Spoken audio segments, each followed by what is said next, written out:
Olá, tudo bem, pessoal? Aqui mais uma vez com nossas videoaulas e hoje nós vamos trabalhar novamente o livro 2, tá?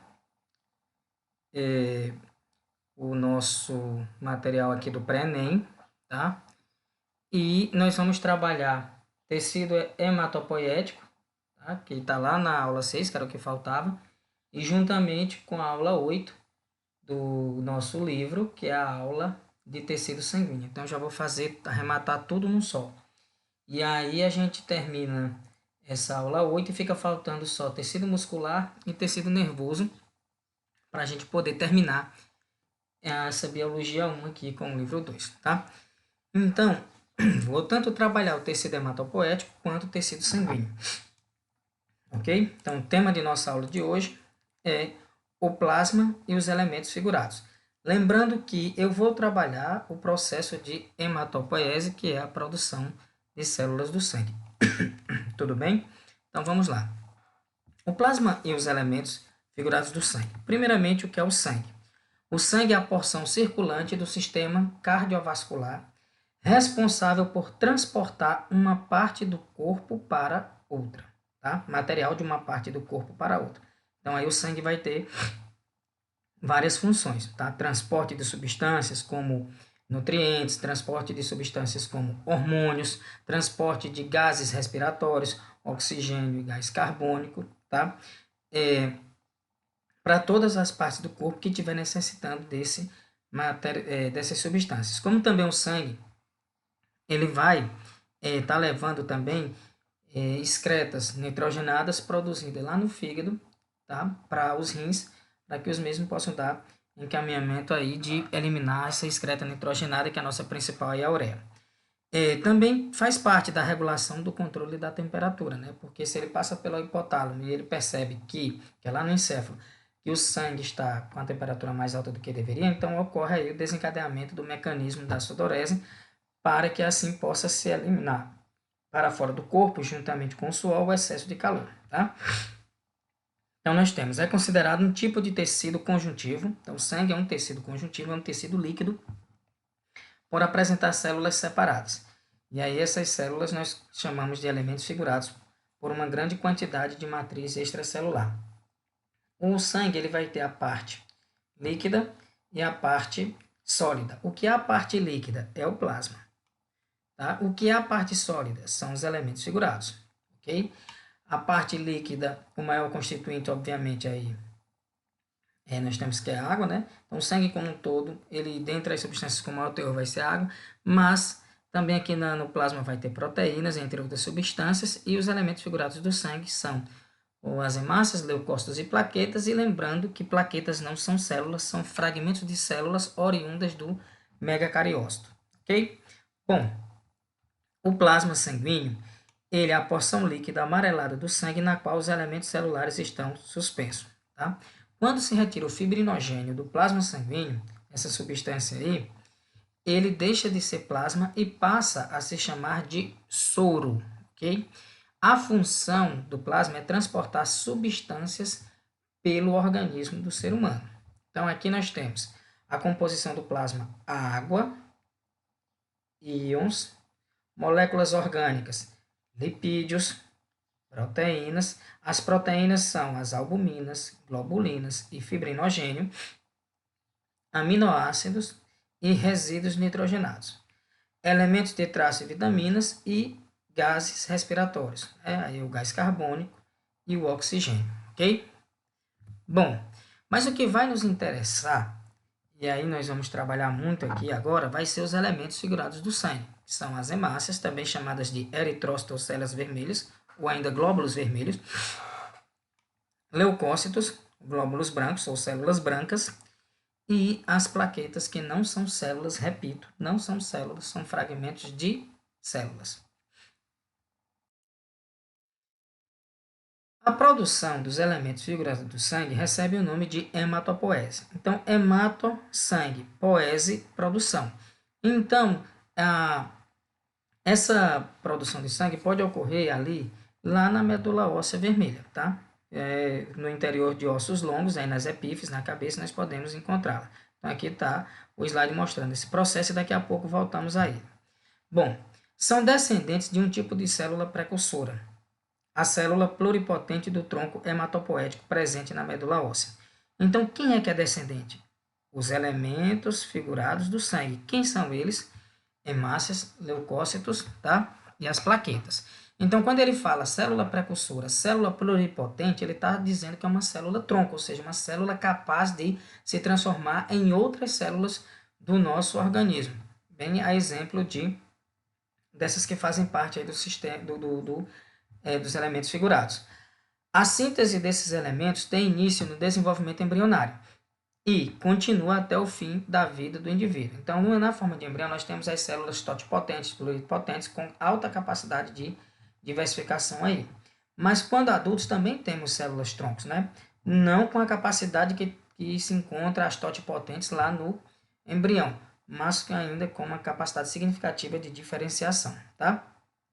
Na fase embrionária, a hematopoese ocorre quando se está na fase de embrião, no baço, no fígado e na medula óssea.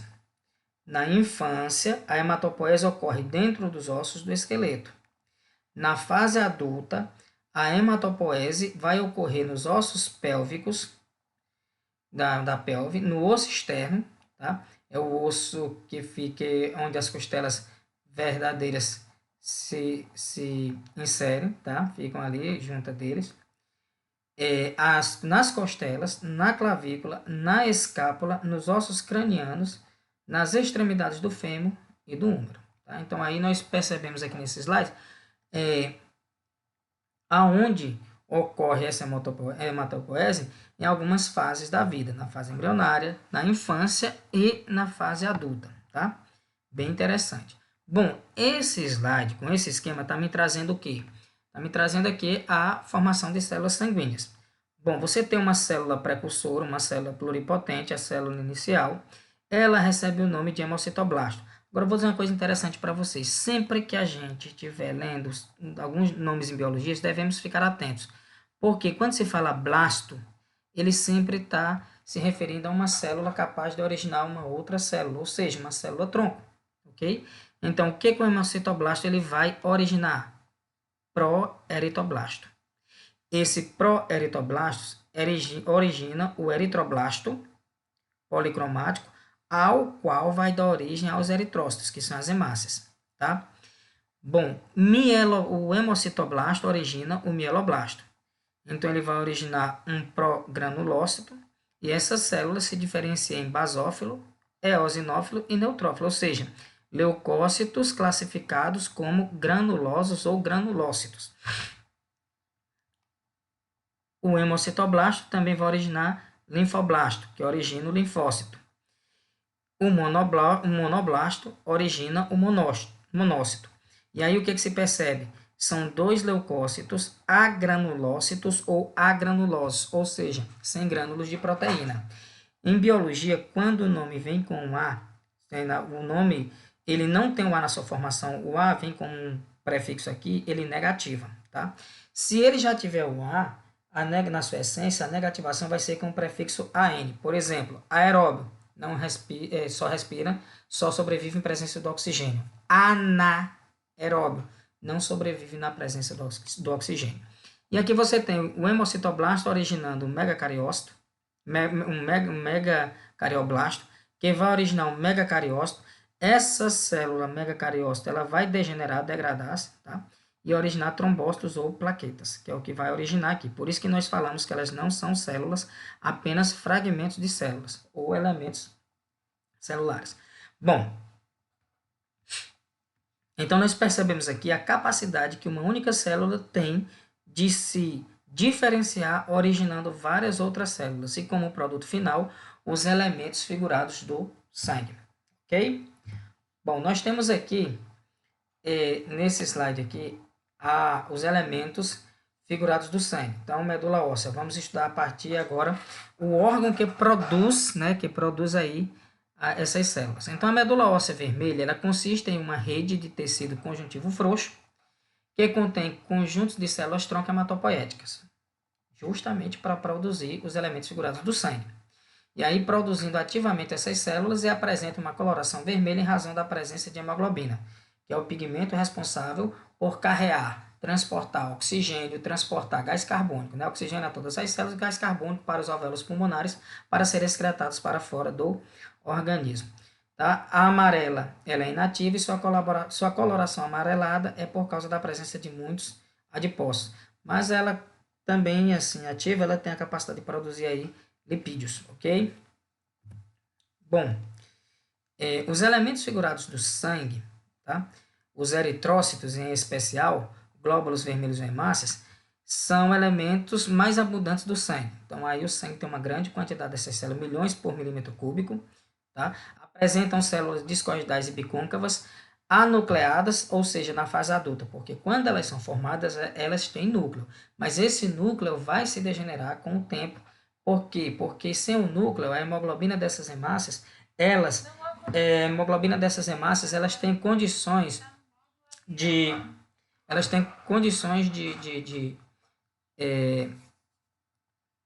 se dispor de uma forma mais satisfatória para captar mais oxigênio e ser distribuída aí pelo organismo, tá? Então, elas, pelo fato de elas possuírem aí, não terem núcleo na fase adulta, tem um ciclo de vida curto, esse ciclo é de 120 a 130 dias, o que colocam elas numa classificação denominada células lábeis, tá? Sua coloração é vermelha por causa da hemoglobina, que é a proteína responsável pela cor vermelha e pelo transporte aí de oxigênio.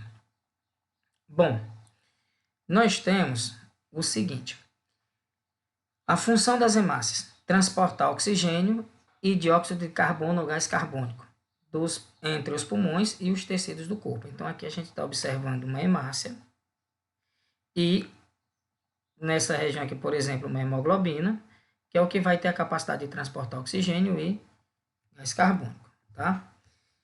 Bom, se ocorrer distúrbio nas células vermelhas, a sua diminuição a gente chama de anemia. O seu aumento a gente chama de policitemia. Mas essa policitemia, que é o aumento, ela pode ser relativa, né? Como assim, professor? Cidades como La Paz, na Bolívia, que é muito alta, né? Tem aí mais de 600 metros acima do nível do mar, o oxigênio nesses locais é mais rarefeito, é menor do que aqui ao nível do mar. O que é que vai acontecer? O corpo dessas pessoas tem mais hemácias para suprir essa demanda de oxigênio de que o corpo necessita, ou seja, já que tem pouco oxigênio no ar, então tem que ter mais hemácias. Quando os brasileiros vão jogar lá, o que é que acontece? Eles têm menos hemácias, então eles tendem a cansar mais cedo. Por quê? Porque não tem a quantidade de oxigênio que os de lá estão adaptados. Então o ideal seria ir bem antes, para que o corpo pudesse produzir hemácias para suprir essa falta, equilibrar aí com essa falta de oxigênio. Isso caracteriza a policitemia relativa, tá? Pois bem, quando retornam para o Brasil, aí as hemácias em excesso diminui e ele volta a ter o teor normal sem nenhum problema. Isso eu estou falando de policitemia, que é o aumento. Mas a anemia, tá? É a diminuição. Então, a hemoglobina presente nas células vermelhas desempenha função essencial no transporte de oxigênio e, por isso, seu conteúdo no corpo é de extrema importância. Se houver uma diminuição nesse conteúdo, o indivíduo apresentará um quadro de anemia e, assim, o sangue não conseguirá transportar oxigênio suficiente para os tecidos, tá? Então, aí você tem como sintomas da anemia falta de vigor, cansaço físico e cansaço mental. Realmente aí não vai ter energia. Quais são as causas da anemia? Perda acelerada de células vermelhas do sangue. Então, perda de sangue, células são normais em tamanho e conteúdo de hemoglobina, mas baixas em número. Anemias hemolíticas, ruptura de célula em taxa anormalmente alta. Tá? Isso pode acontecer por defeitos na membrana, e esse defeito é considerado como esferocitose hereditária, é o nome que se dá para esse defeito, onde ocorre essa ruptura das membranas. Tá? Esse defeito é em enzimas, tá? É hereditário, e aí é nas enzimas. A hemoglobina normal, anemia falciforme, então a anemia tem um formato de foice, daí o nome. E anemias adquiridas. Essas adquiridas aqui, então, defeitos na membrana e hemoglobina normal, hereditárias. Infecções parasitárias, malária, porque eles têm a capacidade de estar destruindo as hemácias aí, tá? Ou drogas e medicamentos, ou então reações autoimunes, é quando o corpo reconhece, como o corpo não reconhece parte dele como dele mesmo, então ele vai atacar. Isso aí seria adquiridas. Mas é importante destacar que a anemia pode ser por falta de ferro, ferro priva, né? Por falta de vitaminas do complexo B, tá? Por falta de células vermelhas, hemácias. Então aí tem que se procurar o médico, o mesmo vai passar exames, saber que tipo de anemia está acometendo aí o paciente e a partir daí fazer o tratamento adequado, ok? Bom, ainda como causas, diminuição na produção de células vermelhas do sangue, tem síntese defeituosa de hemácias vermelhas do sangue ou hemoglobina pela medula óssea. A anemia plástica pode ser causada por certas drogas ou radiação. Dieta inadequada de nutrientes, então deficiência de ferro, aí é necessário para a produção de hemoglobina, ou seja, a pessoa às vezes não gosta de determinado alimento que é rico em ferro, então o problema está numa má nutrição, tá? Numa má alimentação. Deficiência de ácido fólico, necessário para a síntese de DNA, e deficiência de vitamina B12, né? Aí necessária para a síntese de DNA também. Então, a produção inadequada de eritropoetina é um hormônio que regula a produção de hemácia. Então, esse hormônio, a deficiência dele também pode acarretar aí nesse processo de anemia. Essa eritropoetina é um hormônio produzido lá nos nossos rins, ok? Bom, a exemplo da causa da anemia, que está aqui, por exemplo, olha só, as hemácias, mas olha a hemácia deformada aqui. Aqui caracteriza uma anemia falciforme. E aqui hemácias com membranas defeituosas, que é a esferocitose hereditária. Então, você observa que elas não têm um determinado padrão, como essa daqui. E aí vai causando aí um tipo de anemia por conta desse defeito aí nessas membranas. Leucócitos. Bom, são células esféricas, achatadas, nucleadas e quase incolores. Maiores que os eritrócitos, ou seja, maiores que as hemácias. Estão em menor quantidade, tá? Movimentam-se por meio de pseudópodes, projeções do citoplasma aí, circulam pelo sangue e a maioria das células são fagocíticas, ou seja, vão englobar substâncias estranhas, vão englobar bactérias e quando não realizam fagocitose, produzem anticorpos. Aí você entra no que chamamos de linfócitos, tá? Bom, função: defender o corpo contra agentes invasores, contra parasitas, bactérias, vírus e substâncias estranhas, fagocitando ou produzindo aí anticorpos. A classificação de acordo com a sua morfologia e características funcionais. Então, nós temos aí fagócitos, fagocitam partículas estranhas. Quem são? Neutrófilos, monócitos e macrófagos. Imunócitos, responsáveis pela resposta imune específica contra invasores. E aí nós temos os linfócitos. Granulócito contém inclusões citoplasmáticas que lhes conferem um aspecto granuloso. Quem são eles? Basófilos, eosinófilos e neutrófilos.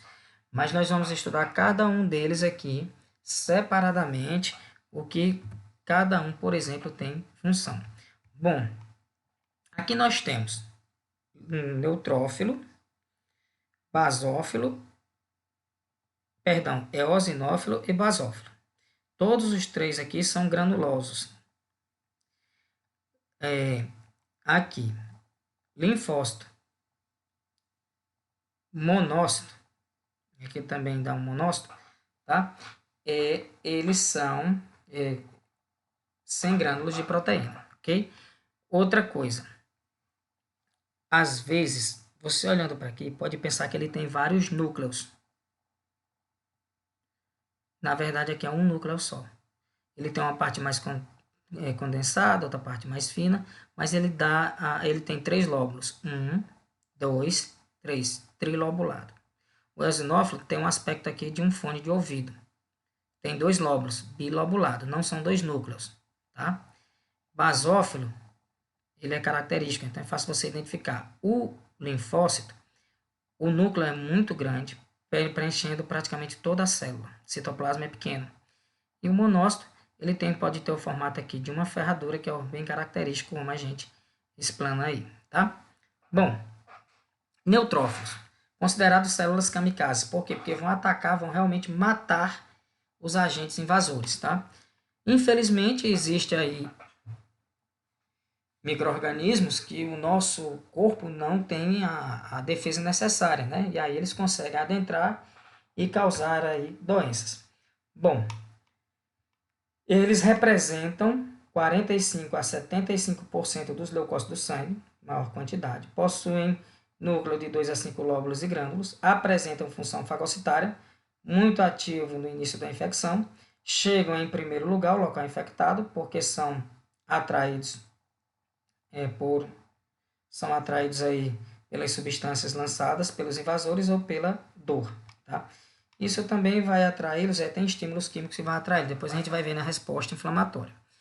Resolve a maior parte das infecções de curta duração. Então, bactéria sendo fagocitada por um neutrófilo, aqui no esquemazinho. Eosinófilos representam 2 a 4% dos leucócitos, possuem núcleo bilobulado e grânulos, apresentam função de combate a invasores de grande tamanho, então atuam nos vermes e parasitas, têm importância em doenças alérgicas, tá? Fagocitam o complexo antígeno-anticorpo, tem pouca capacidade fagocitária em relação aos demais leucócitos, tá? Basófilos, 0,5 a 1% dos leucócitos do sangue, possuem núcleo de forma irregular, desempenham importante papel nas inflamações e respostas alérgicas, pois liberam mediadores como histamina. Então, a histamina ela tem a capacidade de provocar a resposta inflamatória, ela tem a capacidade de ser vasodilatadora de vasos sanguíneos finos, ela está envolvida em processos alérgicos, tá? E quando se fala em alergia, é importante destacar que é uma resposta do corpo, né, a alguma substância estranha que entra, e a pessoa deve ficar sempre atento, porque cada vez que ela vai tendo alergia, essa alergia tende a ficar mais forte, daí a necessidade de procurar um profissional. Mas outra coisa é que se essas alergias elas se tornarem mais intensa, né, mais grave, e tem o que se chama de anafilaxia ou reação anafilática, tá? No entanto, quando essa anafilaxia ela vem afetar o sistema cardiovascular, aí vem uma queda de tensão arterial, o que configura no choque anafilático. Então, essas alergias severas, choque anafilático, eles podem causar o óbito do paciente. Muito cuidado, tem pessoas que são altamente hipersensíveis, né, a determinadas substâncias. Então, sempre tem que saber identificar e, se possível, andar aí com antihistamínico, né, para combater esse processo de alergia. Leucotrienos são substâncias químicas produzidas pelo organismo que vão agir, tá, também na resposta aí inflamatória, ok? E respostas alérgicas, como a constrição brônquica. Tem-se ainda a heparina, que é um anticoagulante natural que nós temos, que é para o sangue circular aí normalmente pelo nosso organismo. Na presença de invasores, vão liberar substâncias que provocam uma inflamação, favorecendo o isolamento da região atingida. Então, tá aqui as substâncias que vêm a ser liberadas e que vai promover estímulos químicos para que os neutrófilos, por exemplo, possam vir realizar seu trabalho. Ou linfócitos também venham para realizar seu trabalho produzindo anticorpos. Apresentam semelhanças aos mastócitos. Bom, monócitos são células progenitoras de macrófagos, ou seja, vão se diferenciar, vão formar aqui macrófagos, não vou dizer nem tanto se diferenciar, mas formar. Representam de 2 a 8% dos leucócitos do sangue, possuem núcleo com morfologia única, entram em diferentes tecidos e se diferenciam em macrófagos, tá? O leucócito também ele tem a capacidade aí de realizar um fenômeno chamado diapedese. O que é isso, professor? É a capacidade que o macrófago vai ter, o monócito aí, de ultrapassar, extravasar, melhor dizendo aí, o capilar sanguíneo. Então, ele tem dotado de poros e ele consegue sair do capilar sanguíneo em direção ao tecido que está inflamado, ok? Então, isso se chama diapedese. Alta capacidade fagocitária representa a primeira linha de defesa do organismo, já que são encontrados nos tecidos. Dependendo do tecido, recebem os seguintes nomes. Ou seja, aí é a questão da diapedese. Ele tem a capacidade de sair do vaso para o tecido. Então, eles podem Quando estão no tecido conjuntivo, recebem o nome de histiócito. Quando estão no fígado, células de Cooper. No cérebro, micróglia. Alvéolos pulmonares, macrófagos alveolares. E nos ossos, osteoclastos. Bom, aqui nos osteoclastos, eles são células com vários núcleos. Por quê? Porque vários monócitos se unem para formar aí macrófagos. Então, você tem macrófago com 3, 4, 5 núcleos, por exemplo. Bom, linfócitos representam de 20 a 30% dos leucócitos do sangue, possuem núcleo arredondado e pouca ou nenhuma granulação do citoplasma e são responsáveis pela resposta imune adquirida. Classificação. Tem os linfócitos T, que são células do sistema imune que vão se ligar às células-alvos para fagocitá-las. Tá? Linfócitos B tem aí células do sistema imunológico que vão secretar anticorpos. Os linfócitos T se dividem em linfócitos TCD4, TCD8, T auxiliares, tá? E citotóxicos. Aí tem os serial killer aqui também que vão matar células, por exemplo, cancerígenas. O vírus da AIDS ele prefere atacar especificamente o linfócito TCD4. Esse tem a capacidade de perceber algo estranho, tá entrando no organismo, e daí sinalizar o sistema imunológico para que possa realizar aí a reação de defesa. No entanto, como ele é o predileto aí do vírus da AIDS, ele desabilita, digamos assim, esse linfócito e o corpo fica suscetível. Então, por isso que a resposta imunológica do indivíduo cai bastante. Tá? E aí tem que se fazer o tratamento, que é para tentar aí, melhorar a condição imunológica do indivíduo, porque quando se tem AIDS, morre mais das doenças oportunistas do que AIDS propriamente dito, né? Então, aí, dando continuidade, nós temos aqui o linfócito T humano e esse linfócito sendo atacado por um vírus, pelo vírus HIV. Então, aqui o linfócito, aqui esse daqui, essas bolinhas de coloração amarela, o vírus HIV. A resposta inflamatória. Então, inicia-se com a liberação de histamina, basófilos e mastócitos, e aí vai promover a vasodilatação e o aumento da permeabilidade do capilar. Vai propiciar o aumento do fluxo sanguíneo no local, deixando-o avermelhado. Vai provocar o aumento da temperatura no local, contribui para evitar a entrada de micro-organismos sensíveis ao calor. E a permeabilidade propicia a saída de neutrófilos e macrófagos pelos capilares e também a saída do plasma, inchaço ou edema. A saída de leucócitos, como neutrófilos e macrófagos, é denominada de diapedese, como já explanei agora há pouco. Logo em seguida, macrófagos e neutrófilos entram em cena. Primeira linha de defesa, macrófagos que já estão nos tecidos. Então, aqui a figura está pequena. Aqui você tem células de Cooper, por exemplo, que seriam tecido hepático, né? Aqui seriam células hepatócitas, células do fígado. E aí vem células de Cooper no fígado, reticulares, nódulos linfáticos, base e medula óssea, nos alvéolos pulmonares, macrófagos alveolares e na pele, histiócitos, ou macrófagos teciduais.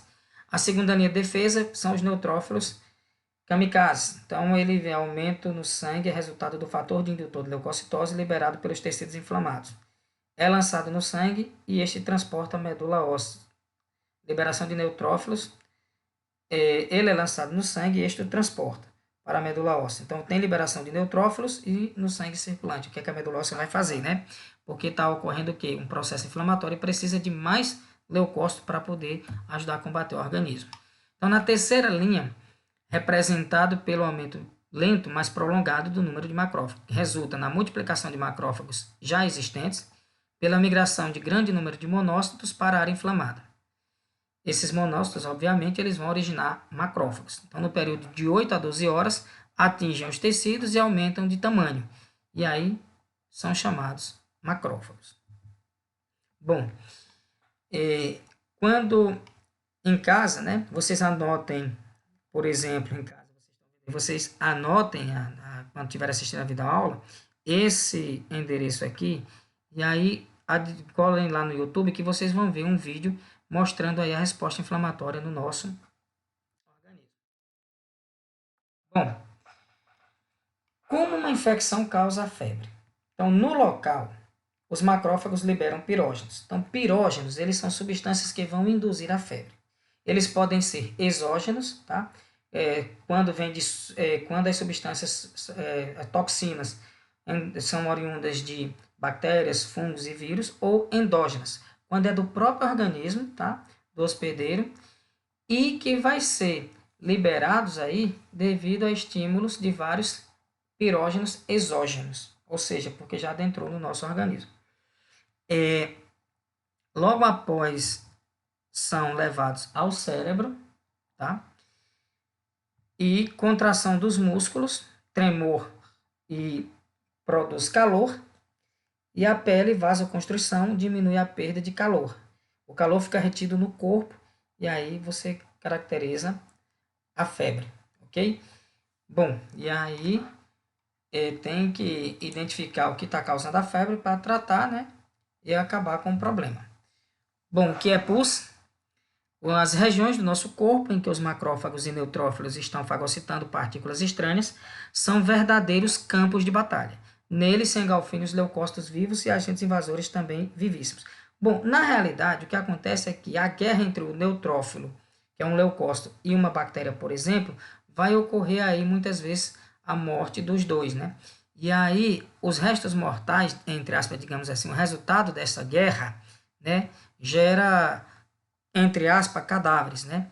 E aí, todos essas fragmentos de bactérias, de glóbulos brancos mortos, tá?